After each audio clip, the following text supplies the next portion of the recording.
Olá, bem-vindos a 21 Training Coaching, sou o João Suchenski, esse é o nosso informe diário para índices americanos e europeus, válido para esta sexta-feira, 18 de julho de 2013. Lembrando que estamos nas redes sociais, no Twitter, @21TC_Brasil, e no Facebook estamos como Investidores Idosos. Você nos pode seguir, nos acompanhar aí, mandar sua dúvida, sua sugestão, sua pergunta, sua análise, e nós estaremos aí também respondendo sem nenhum problema.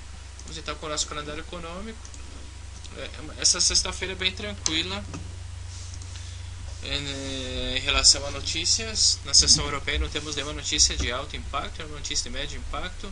Já na seção americana temos notícias pontuais aí para o Canadá. Às 9h30 da manhã, o IPC subjacente, o índice de preços ao consumo semanal e mensal, e o IPC base seriam as principais notícias aí desta sexta-feira. Vamos então com nossa plataforma. Começamos aqui pelo Standard & Poor's, o SP500, que hoje rompeu, fez nova máxima no diário. Vejam só, rompeu, fez a ruptura, alcançou romper a máxima aqui do ano, fez nova máxima, porém sofre forte pressão vendedora, deixando aí uma sombra aí interessante. O martelo invertido poderia ser o início de uma possível correção. Así, y no logró hacer la ruptura, y bueno, veremos, será una corrección ordenada o profunda ese Standard & Poor's. Ya intradía, miramos como en 4 horas todavía puede ser una corrección ordenada o mínimo mayor para formación de un pivote alcista, pero en caso de que rompa este soporte podría volver a visitar aquí los 1672 puntos. Ya el Nasdaq totalmente descorrelacionado en relación al Standard & Poor's y el Dow Jones. Vemos que en diario, dejando colas de techo, hace una corrección ordenada todavía, tendría espacio hasta los 3024 aproximadamente. Eso fue por fundamentales, por inventarios ahí de la Telefónica, que no salieron para nada bueno. Y el Nasdaq presentando una fuerte corrección ahora en 4 horas, está en zona de soporte. En caso de que haga la ruptura de los 30.47 y los 30.19, podría ser el siguiente soporte en este Nasdaq. E o Dow Jones também tocando resistência hoje no diário. Vejam só que o Dow Jones tentou fazer uma nova máxima, não conseguiu fazer a ruptura, tocando aqui os 15.529 pontos, fez uma nova máxima, porém deixando uma sombra aí.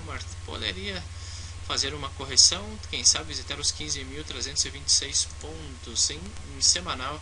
Está claro que veio visitar aqui a resistência do ano. Veremos se isso será um grande M, ou se confirmará a ruptura, ou se fará um teto duplo no semanal para uma eventual operação. Já em 4 horas, uma correção ordenada, ainda conseguiu fazer a ruptura aqui desta consolidação.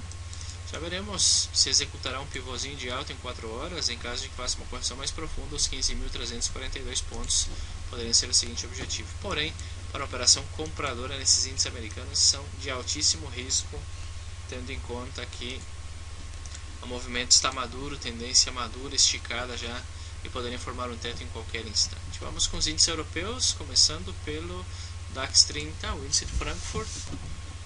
Hoje rompeu com bastante força, executando o pivô de alta que havíamos comentado, e veio visitar a resistência aí dos 8.357. Tem um pouquinho mais espaço para visitar.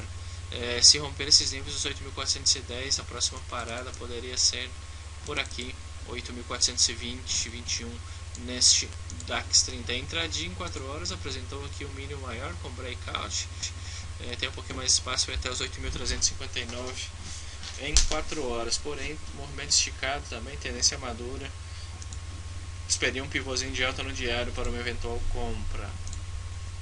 O K40, o índice de Paris, vejam só, fez o movimento esperado, que havíamos comentado no vídeo de ontem.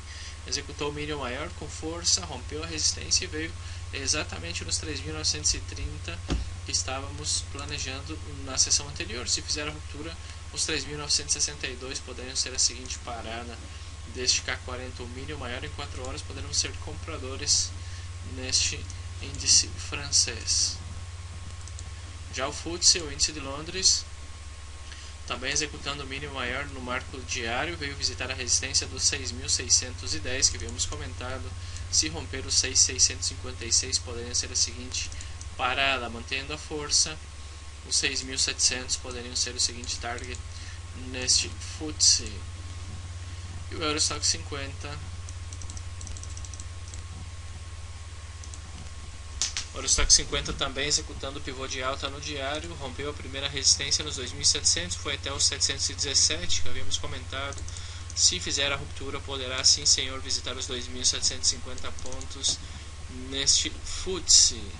No seguinte padrão de continuação alcista em 4 horas, o mínimo maior, poderemos avaliar uma operação compradora neste Eurostock 50.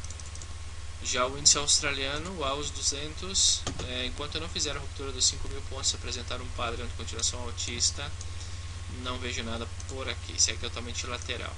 O que sim rompeu com muita força hoje foi o índice Nikkei, o índice japonês. Vejam que fez o breakout aqui, executou o P-Formation, rompeu e foi exatamente nos 15.028 que havíamos planejado. E aí está tratando de romper. Os 15.224 poderiam ser o seguinte objetivo neste índice japonês. Bom, os índices americanos estão totalmente esticados, estão em níveis históricos. Comprar aí seria de bastante risco. Poderia inclusive com um lote pequeno, bem pequeno, aí poderia ser operável algum padrão de continuação altista, porém o risco é muito grande de formar um teto em qualquer instante. A festa tem que acabar em algum momento. Vamos esperar correções ou um pivô de alta no diário para ser comprado. Tudo bem, sou o Jonas Suchensky, esse é o nosso quadro. Espero vocês amanhã no nosso canal Trading ao Vivo. Um abraço e fiquem com Deus. Tchau, tchau.